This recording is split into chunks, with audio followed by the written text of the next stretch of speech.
MSP के नाम पर 4 दिनों से लगातार प्रदर्शन हो रहा है। प्रदर्शनकारी बवाल मचा रहे हैं, जगह जगह तोड़फोड़ और पत्थरबाजी और जाम के हालात हैं।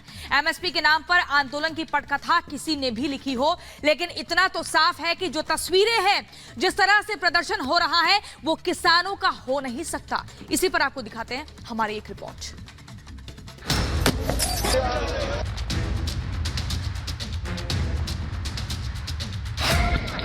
बॉर्डर पर सड़क पर जाम, पत्थरबाजी बवाल। क्या एमएसपी इनकी मांग हो सकती है या सिर्फ हंगामा करना ही इनका मकसद? क्योंकि जिस तरह बवाल हो रहा है, क्या वो एक किसान कर सकता है? किसान आंदोलन की आड़ में साजिश किए वो तस्वीरें हैं जिसके जरिए प्रदर्शनकारी बवाल मचा रही हैं। ये वो साजिश की तस्वीरें हैं जिसे किसानों का नाम देकर बदनाम करने की कोशिशें हो रही हैं।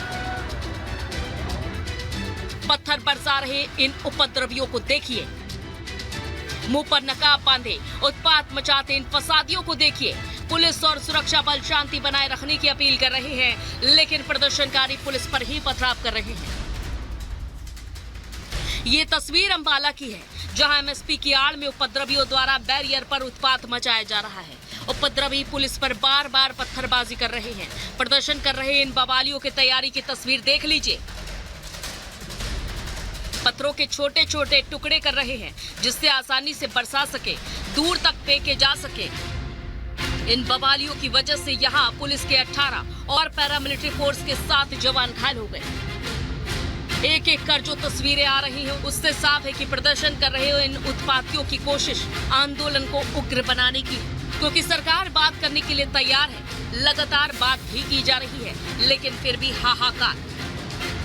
कल शाम की जो तस्वीरें थी, मैं आपको बताऊं, कल शाम को जबरन कुछ जो किसान हैं प्रदर्शन करते हुए बैरिकेडिंग पर चढ़े, पुलिस की तरफ उन्होंने हमला किया, पत्थर फेंके, गाली गलौज पुलिस के साथ की। इसके बाद पुलिस को एहतियातन वहां पर आंसू गैस के गोले छोड़ने पड़े। आज देश बंद बुलाया है किसानों ने, कई इलाकों में टोल फ्री करने की बात हो रही है। जरा तस्वीरें देखिए, जहां तक आपकी नजर जाएगी, करीब 3 किलोमीटर 4 किलोमीटर तक का ये एरिया है, जहां किसान रोड पर अपना सामान लेकर, डेरा डंडा लेकर बैठे हुए हैं। सिर्फ कहने के लिए ये शांतिपूर्ण प्रदर्शन है।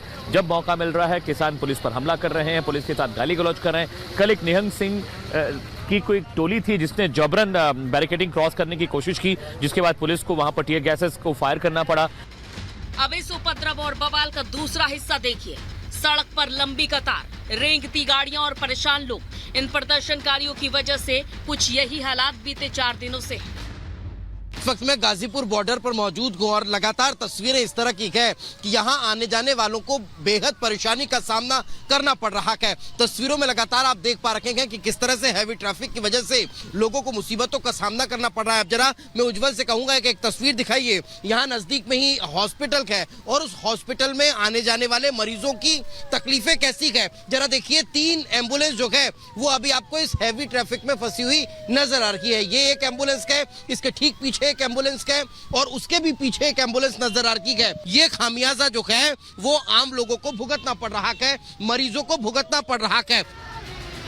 विरोध प्रदर्शन और आंदोलन हर नागरिक का अधिकार है, लेकिन आंदोलन की आड़ में उपद्रव मचाना, तोड़ फोड़ करना, पुलिस पर हमले करना, क्या ये जायज है? सरकार बार बार बैठकें कर किसानों की मांगों पर चर्चा कर रही है, उनकी मांगे भी मान ले रही है, लेकिन हर बार किसान अपनी नई मांग जोड़ दे रहे हैं। यानी किसानों के इस रवैये से ये साफ है कि आंदोलन का मकसद किसान हित नहीं। तो क्या आंदोलनकारी एमएसपी की आड़ में 24 के चुनाव का माहौल खराब करके सरकार को किसान विरोधी साबित करना चाह रहे हैं? Bureau report, Republic Bharat.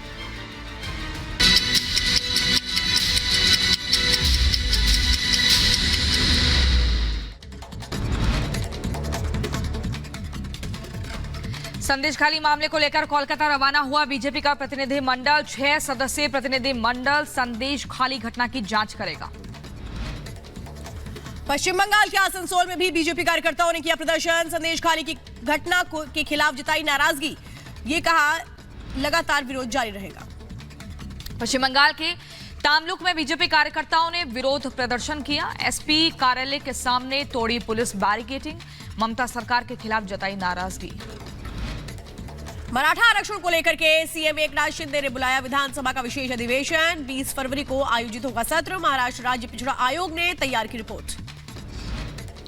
Darbhanga में मूर्ति विसर्जन के दौरान हंगामा। सूचना के बाद घटनास्थल पर पहुंचे एसएसपी और डीएम। दो समुदाय के बीच हुई थी झड़प। बैतूल में सर्व आदिवासी समाज निकालेगा रैली। जिले भर के सभी आदिवासी संगठनों के सैकड़ों लोगों के शामिल होने की संभावना। हालात को देखते हुए तैनात किए गए जवान। एटा में पुलिस ने की बड़ी कार्रवाई। हत्या मामले में फरार चल रहे 2 आरोपियों को गिरफ्तार किया। आगे की कार्रवाई में जुटी पुलिस। आंदोलनकारियों के प्रदर्शन को लेकर के चिल्ला बॉर्डर पर लगा जाम। राहगीरों को करना पड़ रहा है परेशानियों का सामना। आंदोलनकारियों के प्रदर्शन को लेकर गाजीपुर बॉर्डर पर भी मुश्किलें बढ़ी। लगातार लंबा जाम, लोगों को हो रही भारी परेशानी। अंबाला में उपद्रवियों ने मचाया उत्पात। पुलिस पर की पत्थरबाजी। हमले में 25 जवान हुए जख्मी। नकाबपोश नजर आए सभी उपद्रवी। पत्थरबाजी का वीडियो पुलिस ने जारी किया। उपद्रवियों के खिलाफ पुलिस प्रशासन ने सख्त कार्रवाई करने की बात कही। एलवेश यादव की रेव पार्टी को लेकर एफएसएल की आई जांच रिपोर्ट। जांच में सांप का जहर होने की पुष्टि। नोएडा पुलिस ने एफएसएल भेजे थे सैंपल्स। भारतीय सेना ने की बड़ी कार्रवाई। घुसपैठ की कोशिश को नाकाम किया। पाकिस्तान से आए ड्रोन पर गोलीबारी की।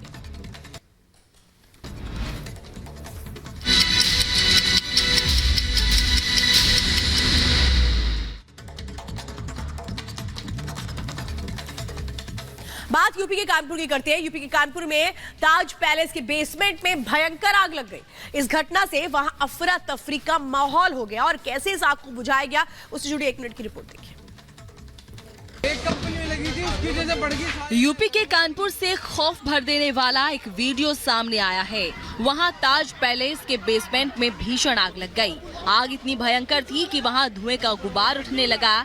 इस घटना से वहां अफरा तफरी मच गई। देखते ही देखते लोगों की भीड़ जमा हो गई। वहां मौजूद लोगों ने आग बुझाने की कोशिश की, लेकिन बेसमेंट में आग इतनी विकराल थी कि उसे बुझा पाना आसान नहीं था। घटना की जानकारी मिलने के बाद पुलिस के जवान फायर ब्रिगेड की टीम के साथ पहुंच गए। सबसे पहले पैलेस के बेसमेंट में फंसे लोगों को बाहर निकालने का काम शुरू किया गया। इसके बाद आग बुझाने के लिए फायर ब्रिगेड के जवान बेसमेंट के अंदर घुस गए।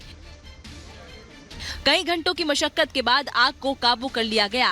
ताज पैलेस के बेसमेंट में आग किस वजह से लगी इसका पता नहीं चल सका। फिलहाल पुलिस इस मामले में जांच कर रही है। Bureau report, Republic Bharat. अगली खबर राजधानी दिल्ली के अलीपुर से, जहां पर केमिकल फैक्ट्री में आग लगने से 11 लोगों की मौत हो गई, जबकि कई लोग बुरी तरह से घायल हुए हैं। इस पूरी खबर को जल्दी से 1 मिनट की रिपोर्ट में दिखाते हैं। एक कंपनी में लगी थी, उसकी वजह से दिल्ली के अलीपुर इलाके से दिल दहला देने वाला मामला सामने आया है, जहां एक केमिकल फैक्ट्री में भीषण आग लग गई। देखते ही देखते आग ने ऐसा विकराल रूप ले लिया कि उस केमिकल फैक्ट्री में आग की ऊंची ऊंची लपटों के साथ काले धुएं का गुबार उठता दिखाई दिया। केमिकल फैक्ट्री में लगी आग इतनी भयानक थी कि आसपास की दुकानों और घरों को भी अपने चपेट में ले लिया। यही नहीं, आग ने वहां खड़ी गाड़ियों को भी अपनी जद में ले लिया। इस घटना से जहां हड़कंप मच गया, घटना की जानकारी मिलने के बाद फायर ब्रिगेड की 20 से ज्यादा टीमें मौके पर पहुंच गई, जिसके बाद आग बुझाने का काम शुरू किया गया।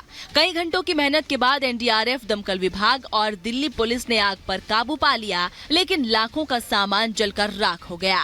केमिकल फैक्ट्री में आग लगने की वजह से कई लोग आग की चपेट में आ गए, जिन्हें फौरन अस्पताल में भर्ती कराया गया। पुलिस ने इस मामले में केस दर्ज कर जांच शुरू कर दी है।